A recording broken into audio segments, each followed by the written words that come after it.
Bonjour tout le monde, je suis Raphaël Berriot, bienvenue dans notre formation express sur la DDA. Donc je suis directeur commercial de Proformation. Attendez, comme des gens arrivent là, je les admets, voilà. Avant de passer la parole à notre formateur Jean-Luc Pétricoul, j'aimerais vous présenter le déroulement de la formation. Donc il s'agit de la 15e édition de notre formation express. Il s'agit d'un aperçu de la formation. Euh, Jean-Luc va vous présenter un certain nombre de points. N'hésitez pas à poser vos questions via le chat, on y répondra. Enfin, Jean-Luc y répondra. Donc, utilisez le chat. Je vous rappelle qu'un replay sera disponible, donc on enregistre cette session. Vous pourrez également avoir accès au replay comme à partir du moment où vous complétez le petit questionnaire qu'on vous transmettra à la fin. Voilà, je laisse la parole à Jean-Luc. Très bien, merci Raphaël, bonjour à tout le monde. Donc, je suis Jean-Luc Pétricoul, je vais me présenter en quelques mots. Donc, je suis consultant formateur, spécialiste, alors indépendant, spécialiste des formations réglementaires en assurance. Donc, tout particulièrement la capacité professionnelle assurance que vous devez toutes et tous connaître, cette formation obligatoire pour pouvoir distribuer de l'assurance. J'ai prévu d'ailleurs un petit rappel très rapide sur le sujet et quelques points d'attention.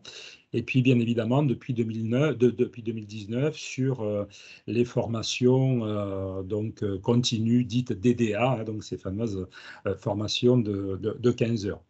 Donc, effectivement, ce qu'on a prévu ce matin sur cette formation rapide, hein, c'est de faire un point, vous allez le voir à travers donc, le sommaire, donc un rappel de quelques points clés sur la formation initiale, donc cette fameuse capacité professionnelle, qui est concernée, quels sont les trois niveaux, et surtout, ce que je voulais, c'était faire un rappel ou peut-être apporter une information pour celles et ceux qui n'auraient pas vu ça. Quelles ont été les sanctions prononcées par la CPR à ce jour sur ce sujet? Puisque malheureusement pour les entreprises qui sont sanctionnées, ça nous permet de voir à travers les griefs qui ont été retenus quels sont les sujets voilà, sur lesquels on peut être mis en porte-à-faux. Moi, comme je vous le disais, voilà, j'interviens depuis 2008, hein, depuis que le programme réglementaire a été rédigé sur ces formations-là. J'ai établi les programmes de formation de la Banque Postale, du Crédit Agricole, du groupe Covea, de la GPM. Je mets à jour 2 fois par an pour certains clients donc ces programmes de formation et j'ai rédigé un livre qui s'appelle le Guide pratique de l'assurance qui reprend en fait l'intégralité du contenu de la formation de niveau 1 la plus élevée de 150 heures. Donc je suis vraiment en veille permanente sur le sujet et c'est vrai que lors de chaque mise à jour, voilà, on regarde ce que la CPR sanctionne. Je suis intervenu aussi après des sanctions auprès de certains clients ou en cours de contrôle et où on a pu éviter des sanctions. Donc, je vous donnerai les points d'attention. Et puis, on aura une deuxième partie plus actuelle sur la formation continue avec un rappel des thèmes éligibles, parce que je pense que vous êtes toutes et tous face à la même difficulté. Depuis 2019 que cette obligation de formation continue existe, chaque année on se demande qu'est-ce qu'on va pouvoir traiter comme nouveau thème. Les thèmes ne sont pas élastiques à l'infini, et donc se pose chaque année la question de qu'est-ce qu'on va mettre dans ces 15 heures, pas simplement pour aller chercher une attestation et dire, ben voilà, super, on est en règle, on a notre attestation de 15 heures, mais être bien dans l'esprit et la lettre de la directive qui nous dit que les formations doivent véritablement faire monter en compétence les collaborateurs. Donc, ce qui sous-entend d'avoir recueilli des attentes, d'avoir peut-être évalué le niveau des collaborateurs sur les sujets importants pour eux et mis en place donc sur l'exercice suivant des contenus de formation qui sont bien en phase avec ces besoins. Voilà. Et puis, alors on n'a pas encore eu de sanctions de la part de la CPR sur la formation continue. Je pense qu'ils ont été perturbés par les années de 2020 et 2021 avec les périodes de confinement. Mais on a déjà eu dans un rapport annuel de la CPR une petite alerte et donc je partagerai avec vous ces points d'attention très très importants. Donc voilà ce qu'on va aborder. Alors pour qu'on y mette un peu d'interactivité, j'ai souhaité voilà, vous poser de temps en temps quelques questions et on vous invite à y répondre dans le chat. Ça va nous permettre de vérifier qu'on est bien tous en phase sur certains sujets. Donc, je vous pose une première question. Il n'y a qu'une seule bonne réponse. Quel est le niveau de capacité professionnelle assurance qui est requis pour un chargé de clientèle salarié qui distribue des assurances de personnes et des assurances de dommages aux biens, donc toutes les catégories de produits, en visite de clientèle. Donc, il n'est pas en bureau à recevoir les clients, mais il peut se déplacer à l'extérieur. Voilà, donc je vous invite à répondre dans le chat, alors soit la lettre A, B, C, ça ira plus vite, ou si vous voulez voilà, mettre niveau 1, niveau 2, niveau 3, on vous invite, on laisse voilà, quelques instants pour répondre. Voilà, donc je vois arriver les premières réponses. Oui. Voilà, les premières réponses s'affichent. Donc pour l'instant, on a eu une unanimité, semble-t-il, sur la réponse B, sur le niveau 2. OK, bon, voilà, je ne vous fais pas plus attendre, bravo, c'est effectivement la bonne réponse, c'est bien le niveau 2.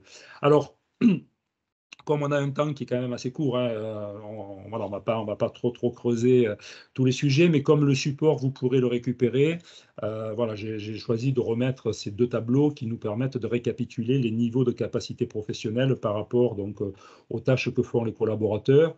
Donc, vous retrouverez dans le tableau de gauche les niveaux qui sont requis pour les intermédiaires d'assurance qui exercent leur activité à titre indépendant, donc courtier, agent, mandataire et mandataire d'intermédiaire. Et puis, vous avez sur le tableau de droite un rappel donc, des niveaux qui sont requis pour les collaborateurs salariés. Donc, en substance, c'est la réponse à la question qui vous était posée, toute personne qui a une fonction de management, de direction, d'animation d'un réseau commercial, c'est le niveau 1. Alors, on verra que c'est très intéressant parce qu'on peut avoir des structures, et peut-être certains d'entre vous êtes dans des structures où vous ne vendez que de l'assurance de personnes. Ben, néanmoins, les gens qui ont des tâches de responsabilité et de management doivent avoir le niveau 1 qui va aborder les contrats collectifs, qui va aborder également les assurances de dommages aux biens. Et vice-versa, hein, si vous ne distribuez que des assurances de dommages aux biens, vous devrez quand même, en tant que responsable, enfin, les responsables des équipes commerciales devront avoir un niveau 1 qui aura abordé la prévoyance et qui aura abordé les assurances de personnes, l'assurance vie. Pour les salariés qui sont en totale autonomie, donc et c'était la question qui vous était posée, c'est bien le niveau 2. Alors le niveau 2, c'est un niveau qui comporte aussi 150 heures de formation. La différence ne se fait pas sur la durée, la différence se fait sur le contenu. Hein. Le niveau 2 permet de ne pas traiter les assurances de dommages si on n'en fait pas, et de ne pas traiter les assurances collectives, par exemple, si on n'en fait pas, ou les assurances sur la vie si on n'en fait pas. Je ne sais pas quelle est, après, chaque politique d'entreprise, hein, puisque moi, j'ai pu voir chez mes clients que j'ai tout comme politique d'entreprise. Moi, souvent, ce que je préconise quand je suis sollicité directement par quelqu'un qui souhaite une capacité professionnelle et qui me demande un niveau 2, parce qu'il ne m'a distribué qu'une catégorie de produits, souvent je lui préconise de passer directement au niveau 1. Je lui dis, voilà, la formation va être de la même durée, elle coûte le même prix, donc autant avoir le niveau 1. Si un jour vous élargissez vos activités, ça vous permettra voilà, de ne pas avoir à faire ce qu'on appelle la passerelle du niveau 2 au niveau 1, où on fait donc la formation complémentaire. Mais ça, après, ça correspond dans vos entreprises respectives, j'imagine, à des stratégies des stratégies RH bien propres. Voilà, et puis après, on a le niveau 3, donc qui concerne plutôt des gens qui distribuent soit à titre accessoire.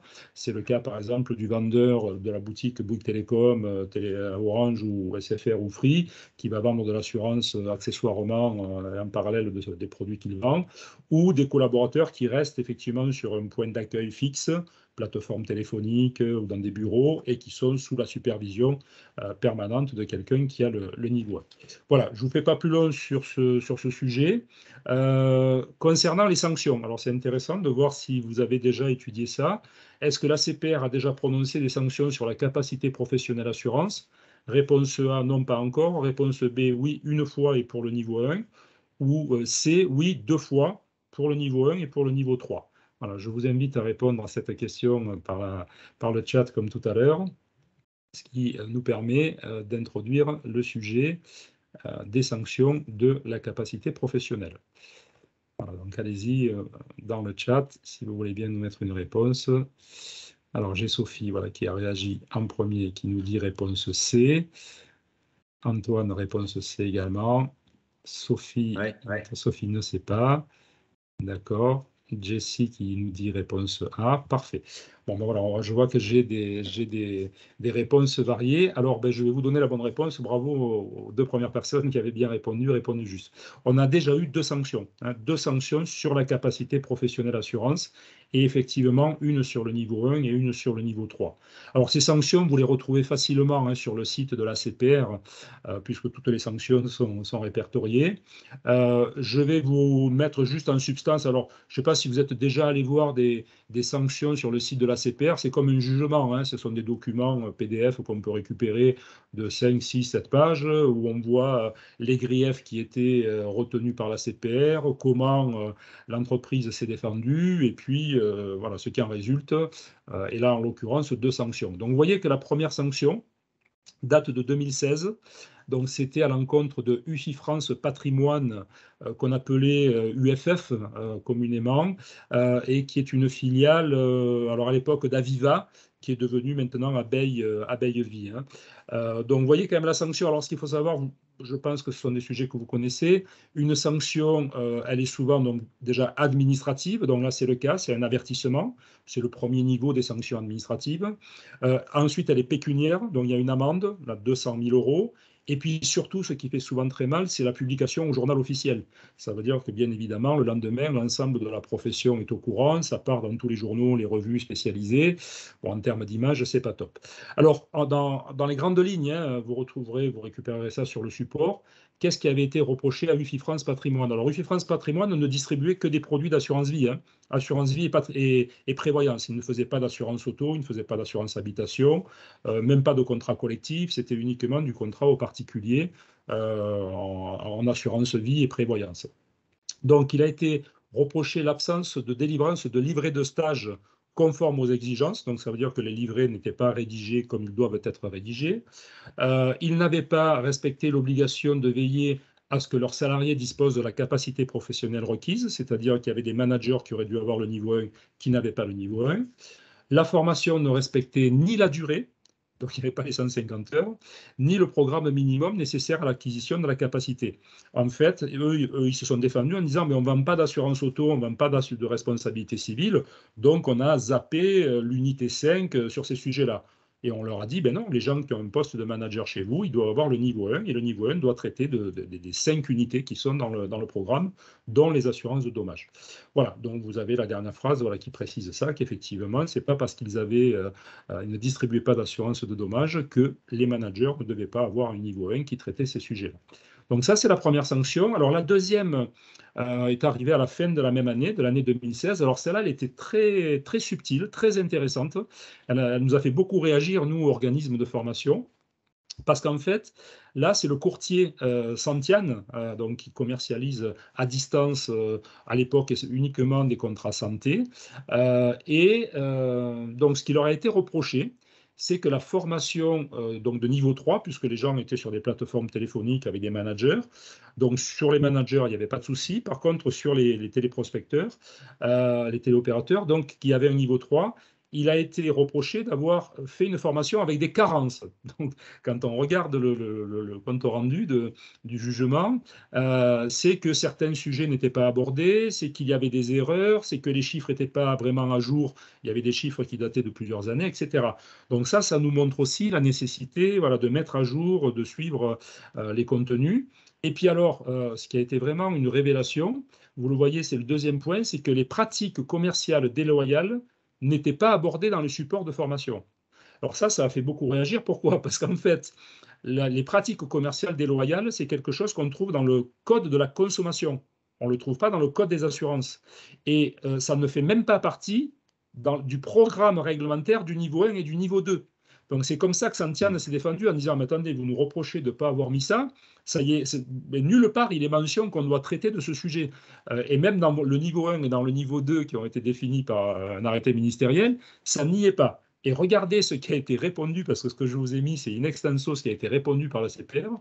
Même si aucun texte, aucune position, ni aucune doctrine n'impose formellement que la formation des salariés de niveau 3 porte sur des règles du Code de la consommation, une formation aux règles relatives à la protection du consommateur fait nécessairement partie des thèmes qui doivent être abordés lors de la formation initiale de salariés de niveau 3, eu égard à leur mission de commercialisation.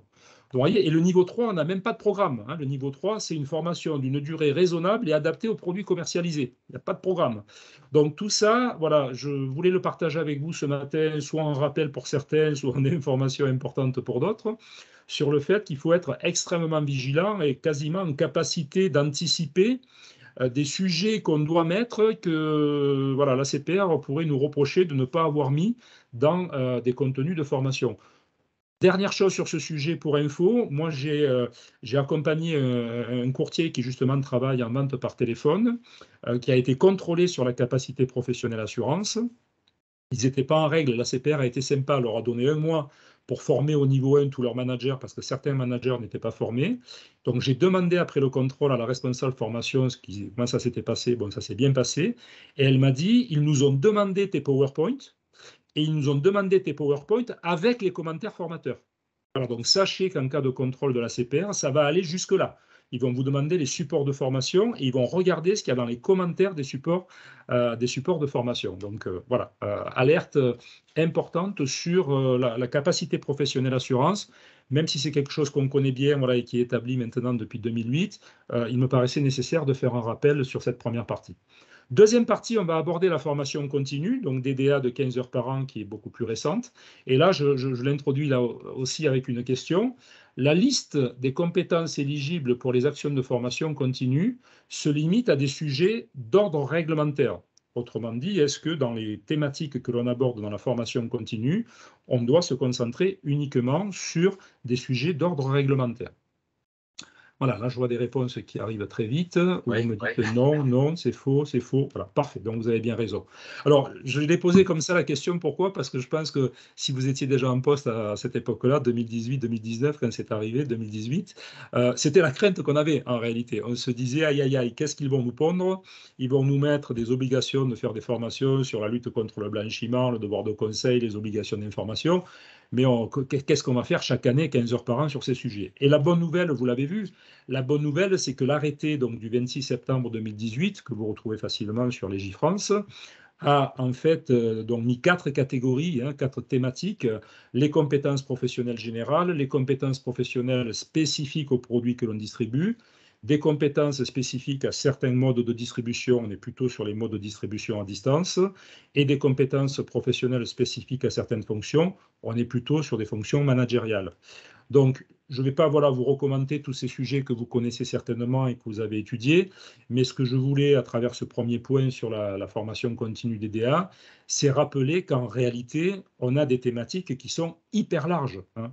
Comme je le dis souvent, à part des formations un peu du style, je vais amener mes managers faire des igloos la nuit par 2500 mètres d'altitude pour développer le courage managérial, bon là, il est sûr que vous risquez de vous faire retoquer. Par contre, on le voit, voilà, tout ce qui va traiter de l'environnement, de la réglementation, de la prévention, des outils, formation outils, formation produits, formation actualité réglementaire, voilà, tous ces sujets-là sont éligibles. Sur tout ce qui est produit, voilà, en fonction des produits distribués, tout ce qui est formation produit, ça rentre. Donc ça, c'est une bonne nouvelle. Ça veut dire que sur les 15 heures qu'on a à faire, toutes les formations produits qu'on faisait déjà quand un nouveau produit était commercialisé, c'est éligible. Et puis tout ce qui va tourner sur l'environnement du produit, sur la méthode de vente associée au produit, voilà, tout ça, c'est éligible. Donc ça doit vous rassurer sur le fait qu'on a quand même la possibilité de mettre beaucoup de choses dans la formation DDA. L'objectif étant, je vous l'ai dit en introduction, qu'on ne se retrouve pas, que vous ne vous retrouviez pas chaque année en train de vous dire, bon, l'avoir comme une contrainte, cette formation DDA, et se dire, bon, allez, il faut qu'on soit en règle au 31 décembre, donc qu'est-ce qu'on va mettre dedans? Voilà, anticiper, moi, c'est le conseil que je donne toujours. Il faut quasiment anticiper d'une année sur l'autre. Recueillir les besoins, les attentes des collaborateurs, identifier à travers peut-être des quiz, quels sont les sujets sur lesquels ils ont des carences, et du coup préparer à l'avance. Et alors si vous le faites en interne, ce n'est que mieux, et si vous passez par des prestataires externes comme nous, ça laisse le temps de fabriquer sur mesure des contenus qui soient des contenus les plus pertinents possibles, les plus qualifiants possibles, plutôt qu'au dernier moment, voilà, aller chercher des contenus entre guillemets un peu bateaux pour simplement satisfaire l'obligation. Parce que comme je le dis, si on a des collaborateurs qu'on doit former sur les 20 prochaines années, faire 15 heures de formation pendant les 20 prochaines années sur des sujets qui ne motivent pas vraiment les gens, c'est un peu dommage, hein, et plus que dommage. Voilà. Donc on peut, en anticipant suffisamment à l'avance, quasiment d'une année sur l'autre, vraiment trouver des thématiques intéressantes. Alors, ce qu'on voulait vous montrer, hein, en préparant cette formation express avec Raphaël, c'est, par exemple, moi, c'est des choses que j'ai beaucoup faites depuis l'année dernière. C'est une thématique de formation sur les actualités réglementaires de l'année. Parce qu'on est dans un domaine, on évolue dans un domaine où il ne se passe pas une année sans qu'on ait des nouveautés sur le plan réglementaire. Alors, on n'a pas toujours des très, très grosses réformes, comme une réforme de la fiscalité de l'assurance vie, par exemple. Mais si on regarde ne serait-ce que sur l'exercice qui vient de passer, sur l'année 2022, on a eu pas mal de nouveautés. Et du coup, on a développé des formations qui peuvent se faire dans les différentes modalités. Moi, par exemple, ce module, cette formation sur les actualités réglementaires de l'année 2022, je l'ai développé sur une journée de présentiel. On a eu des entreprises où les gens avaient un peu ras-le-bol du distanciel après les années 2020, 2021, on en a beaucoup fait. 2020, 2021, c'est ça. Donc en 2022, il y avait une attente de se retrouver, de refaire du présentiel. Donc sur une journée de présentiel, on peut aborder ces thématiques-là. Si on veut rester sur un format plus court, en classe virtuelle, sur un format de 2 à 3 heures, en creusant plus ou moins certains sujets, donc ça peut se faire aussi. Et puis ça peut faire aussi l'objet de modules e-learning pour un package d'à peu près 5 heures. Donc quand on a, si par exemple vous avez eu une journée déjà de formation pour le lancement d'un nouveau produit qui a occupé 7 heures ou 7 heures et demie pour vos collaborateurs, et puis ben, il vous manque encore 7 heures, 7 heures et demie pour être dans les clous, voilà, on peut compléter par des modules e-learning déjà sur cette thématique. Alors l'intérêt, c'est que du coup, chaque année, ben voilà, on a un sujet récurrent que l'on peut mettre en place. Alors, pour vous donner voilà, quelques détails sur ce qu'on a fait en 2022, moi j'ai repris en un les points clés du dernier rapport annuel de la CPR. Là, c'est pareil, chaque année, la CPR sera un rapport, donc c'est intéressant d'extraire les sujets pertinents de ce rapport. On a fait également un chapitre sur les points clés du dernier rapport annuel de Tracfin. Vous savez que Tracfin, c'est l'organisme central de lutte contre le blanchiment et que la lutte contre le blanchiment, c'est le sujet qui est le plus souvent sanctionné par la CPR. Hein. Je précise que depuis que la CPR sanctionne, depuis 2011, il y a eu 99 sanctions au total et 54 sur la lutte contre le blanchiment. Donc ça reste de loin le sujet le plus sanctionné, donc on a toujours besoin de faire attention. Troisième sujet qu'on avait abordé, c'était les points clés du dernier rapport annuel de la sécurité sociale. Là, je travaillais avec une mutuelle, donc ça les intéressait voilà, d'avoir les chiffres clés, les données de la Sécu là-dessus. On avait étudié un dossier émis par la CPR qui étudiait les complémentaires santé, le marché des complémentaires santé, les garanties qui se pratiquaient, etc., etc. Et puis, on avait mis donc, quelques points d'actualité juridique de l'année. La loi Lemoine, hein, la loi sur l'assurance emprunteur qui est sortie donc, en février l'année dernière. La réforme du courtage, hein, qui là, a impacté tous les courtiers qui ont maintenant cette obligation donc d'adhérer à une association professionnelle agréée. Mais également, vous l'avez certainement vu, cette réforme du courtage a servi de véhicule pour amener des nouvelles règles sur le démarchage téléphonique en assurance, et qui ne concernent pas que les courtiers, mais qui concernent l'ensemble de la profession. Et puis, on avait abordé également, on a eu l'année dernière une recommandation de la CPR sur le traitement des réclamations. Et vous savez certainement que quand la CPR publie une recommandation, il faut traduire le mot recommandation par obligation. Hein, parce que voilà, la CPR ne le nomme pas autrement parce que la CPR n'a pas un pouvoir législatif. Mais voilà, si on ne respecte pas une recommandation de la CPR, on est sanctionnable.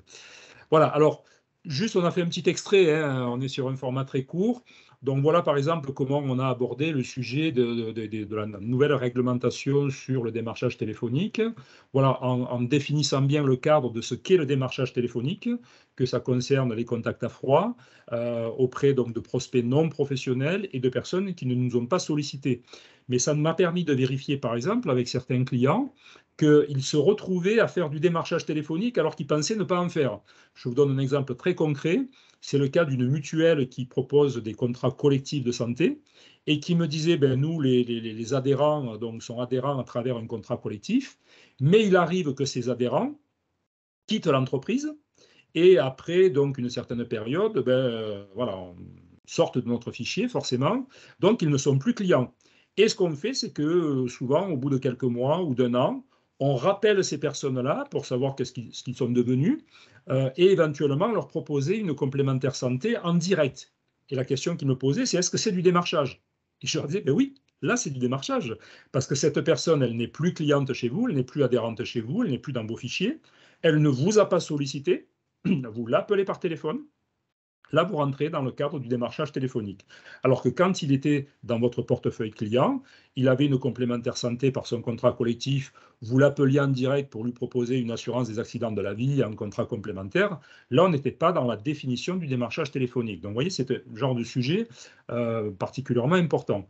Et puis, sur ces formations, ce qu'on avait fait, c'est qu'on avait passé en revue donc tout ce qu'il y avait dans les nouvelles obligations. Alors, je vous les passe en diagonale, vous retrouverez tout ça sur le support, puis j'ose espérer que vous avez eu les infos là-dessus. Donc, le premier point, c'est la vérification que les personnes que l'on appelle ne sont pas inscrites sur le fichier Blocktel où on a demandé à ne pas être sollicité. Le recueil du consentement dès les premières minutes, dès les premières secondes même de l'appel. Vérifier si le client a des garanties existantes identiques à celles qu'on est en train de lui proposer et quelles sont ses conditions de résiliation. Alors ça, une grosse révolution, l'interdiction désormais de la vente en un temps. On n'a plus le droit, même si le prospect est intéressé, de vendre lors du premier appel. On est obligé d'attendre un délai de 24 heures minimum pour le rappeler, pour lui avoir laissé le temps d'étudier les documents d'information précontractuels qu'on lui a adressés, et à ce moment-là, souscrire le contrat, mais minimum 24 heures après le premier appel. Le cinquième point, c'est que lors de ce deuxième appel, on ne doit pas rester en ligne avec lui au moment où il signe électroniquement. Ça aussi, c'est quelque chose de très impactant dans l'organisation. Ensuite, on a les obligations d'information une fois que le contrat donc, a été signé. Et puis alors là, vous voyez un point très important selon les structures, la conservation des enregistrements téléphoniques pendant une durée minimale de 2 ans. Moi, j'avais notamment cette fameuse mutuelle dont je vous parlais. Il me disait, mais nous, dans nos agences, on n'est pas structuré pour ça. Donc, ça veut dire que quand on appelle des anciens adhérents, on est dans le cadre du démarchage téléphonique, on doit conserver les enregistrements. Donc, aujourd'hui, on a du mal à respecter cette obligation. Alors, je vois qu'on a une question qui nous arrive sur comment les collaborateurs qui arrivent en cours d'année doivent être intégrés à ces formations. Y a-t-il un prorata, une arrivée, etc.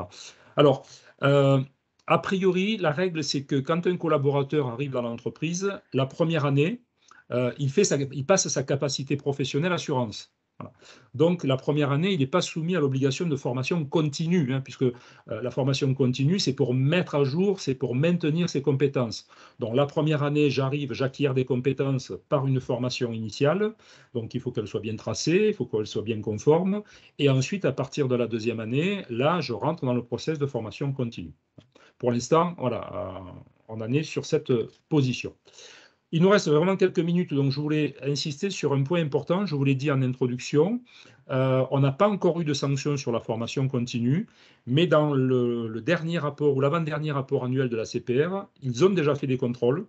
Ils n'ont pas sanctionné, mais voilà ce qui ressort. Alors, c'est surtout les points soulignés que je vais vous indiquer. Ils ont remarqué que tout le monde n'avait pas respecté les 15 heures, donc il y avait des parcours incomplets. Et attention, on est bien sur 15 heures entre le 1er janvier et le 31 décembre. Et deuxième point, vous le voyez en bas de l'extrait, les justificatifs fournis pouvaient être incomplets ou imprécis, c'est-à-dire des programmes de formation qui n'étaient pas bien détaillés et ne permettaient pas de s'assurer de la qualité des formations sur des éléments clés comme la durée ou l'organisme formateur. Voilà, donc ça m'amène, moi, en dernier point à aborder avec vous, c'est à vous donner 8 points de vigilance sur ce sujet. Donc, c'est bien former toutes les personnes qui prennent part à la distribution. La formation continue concerne toutes les personnes qui ont un rôle dans la chaîne de distribution. Le deuxième point, c'est bien respecter la durée minimale de 15 heures entre le 1er janvier et le 31 décembre. Sur les formations présentielles, c'est de bien avoir des feuilles de présence conformes. Ça, je pense que vous y êtes habitués, on a ça sur toutes les formations. Si c'est du distanciel, il faut des relevés de connexion en e-learning ou en classe virtuelle où on a bien les temps de connexion. Voilà. Et idéalement, c'est même de les faire signer par les apprenants. Comme ça devient incontestable. Donc, bien évidemment, de collecter pour vous dans les services formation, dans les services RH, les justificatifs de la formation continue, donc la présence et la conformité des attestations avec le programme, etc. Tous les points qui ont été traités de manière à ce qu'en cas de contrôle, on puisse voir que tous les points traités faisaient bien partie des thèmes éligibles. Donc d'abord bien, c'est le 6e point, ces programmes détaillés, s'assurer de l'éligibilité donc des thèmes de formation, comme je le disais. Et je pense, alors je vous mets le point numéro 8, parce que moi je préfère toujours anticiper avec la CPR, c'est de vérifier l'adéquation des formations aux besoins personnalisés. Voilà, je vois bien la CPR dans quelques temps aller chipoter et nous dire oui, mais là, vous leur avez fait des formations sur tel sujet, tel sujet, tel sujet. OK, ils sont éligibles, mais est-ce que véritablement ils sont pertinents par rapport à ce que font vos collaborateurs et par rapport à leurs besoins? Comment est-ce que vous avez mesuré leurs besoins? Voilà, donc moi, je vous invite aussi à anticiper sur ce sujet-là. Voilà, le timing voilà, était bref, mais en tout cas, voilà. On a réussi voilà, à le tenir. Ouais. Donc, merci pour votre participation. Voilà, je vois que On a encore une question. Une question, voilà. Alors, c'est Aurélie qui nous dit au-delà du programme détaillé. La CPR peut-elle nous demander aussi d'accéder au support de formation? Oui, oui, Aurélie, absolument, puisque sur la capacité professionnelle assurance, comme je le témoignais tout à l'heure, je sais qu'elle l'a déjà fait. Moi, j'ai un client qui a été donc contrôlé. Il a été sanctionné sur d'autres sujets, mais il n'a pas été sanctionné sur la capacité pro. Mais la responsable formation m'a confirmé que la CPR lui avait demandé les supports de formation avec les commentaires formateurs. Donc oui, la CPR peut aller jusque-là, absolument. Quelle est la différence du contenu entre la formation de niveau 2 et la formation de niveau 1, Jean-Luc? Oui, alors la durée, Sophie, effectivement, vous l'avez vu, est la même, 150 heures. Dans le niveau 1, on a 5 unités d'enseignement, les savoirs généraux, la prévoyance, l'assurance vie, les contrats collectifs, les assurances de dommages aux biens et de responsabilité. Quand on fait passer le niveau 2, on doit obligatoirement avoir les deux premières unités, donc les savoirs généraux et la prévoyance. Et ensuite, sur les 3 autres unités, on doit en avoir au moins une.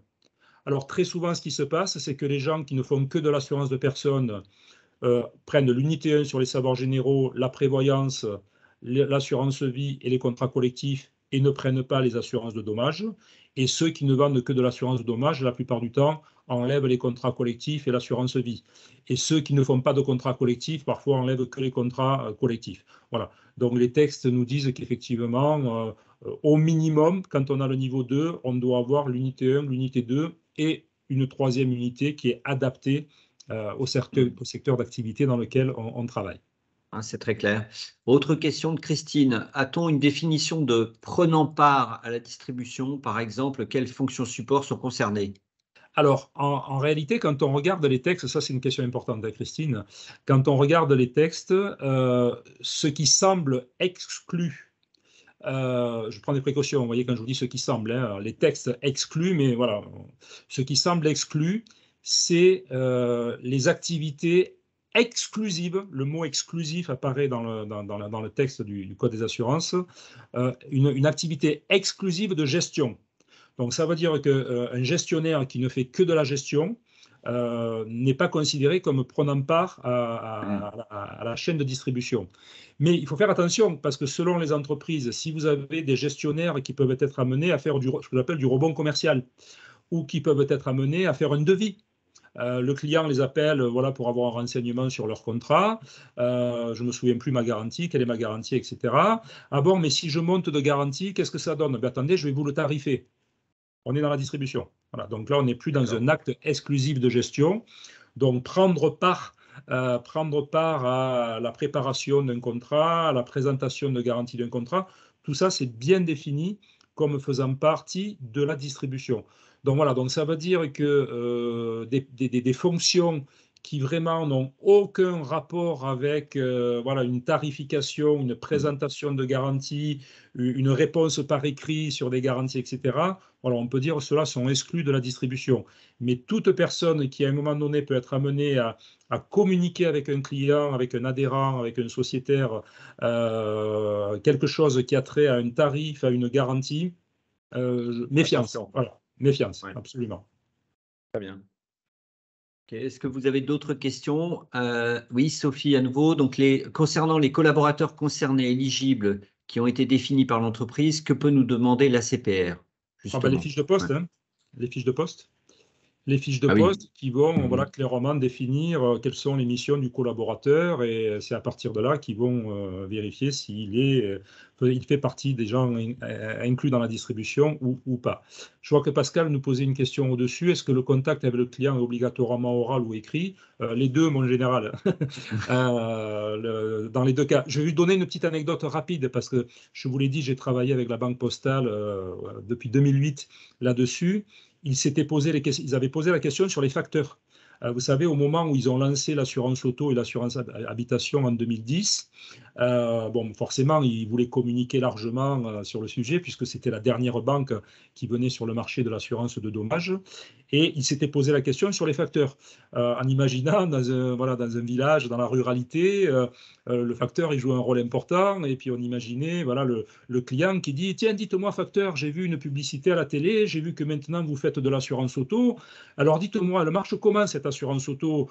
Et si le facteur commençait à dire, ben, il y a 3 formules, il y a une formule au tiers, puis il y a une formule, il fait partie de la distribution.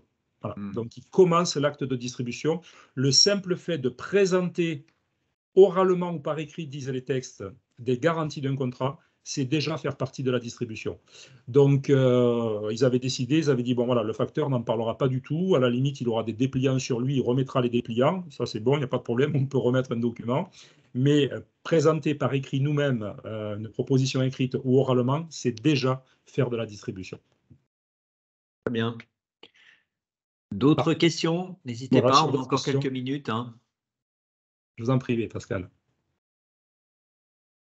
Voilà, n'hésitez pas après à nous consulter sur ces questions, hein. Vous pouvez nous faire un petit mail, un petit message. Voilà, si vous avez des questions comme ça, on pourra vous éclairer.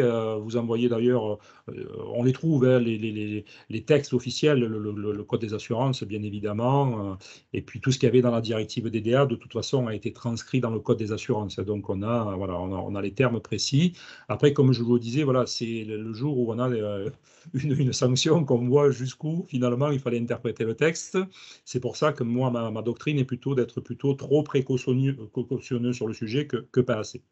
Oui. En tout cas, je vous rappelle que on peut vous accompagner hein, donc, sur différents formats, hein, que ce soit le présentiel partout en France, en classe virtuelle, en e-learning, puisqu'on a déjà des contenus avec sur 15 heures ou sur une durée partielle. Hein. J'ajoute qu'on peut aussi animer en anglais si vous le souhaitez, puisque si vous avez des populations sur l'Europe à former, c'est tout à fait possible. N'hésitez pas donc à nous contacter si besoin pour un projet cette année ou pour faire un recueil en vue d'un projet sur l'année 2024. Comme le disait Jean-Luc, le mieux c'est de s'y prendre effectivement à l'avance, prévoir un petit questionnaire pour sonder un peu vos équipes et pouvoir construire et avoir le temps de construire un contenu, sachant que bah, les thématiques, vous l'avez vu, hein, peuvent être extrêmement variées et du coup c'est très riche, quoi. On peut faire tous les ans quelque chose de nouveau et d'attractif. Vous avez le QR code aussi là, à l'écran pour répondre au questionnaire. Donc n'hésitez pas à nous faire part de votre retour. Hein. Je vous rappelle qu'il s'agit d'un format express. On a d'autres formations prévues, Excel pour les RH en juin. On a aussi des formations sur Power BI, l'anglais aussi pour le recrutement. Donc beaucoup de formations express sont prévues. Et toujours la même chose, faites parler, enfin parlez-en autour de vous, faites-nous connaître. C'est l'objet de ces formations. Et encore, merci pour votre écoute. Et n'hésitez pas à nous envoyer un mail si vous souhaitez aller plus loin. Vous recevrez le replay avec les slides que vous avez pu voir, ainsi qu'un programme dans quelques jours. Il nous faut 2-3 jours parce qu'on veut que le replay soit bien fait. Et bah, encore une fois, merci. C'était super de vous avoir. Vous étiez assez nombreux. Donc, c'était une première pour nous sur cette thématique-là, la DDA. Donc, voilà, je vous souhaite une excellente journée et merci Jean-Luc, c'était vraiment très intéressant et enrichissant. Merci. Merci à vous. Bonne journée. Au revoir. Je laisse à l'écran pour que vous puissiez répondre au questionnaire si vous voulez prendre le QR code.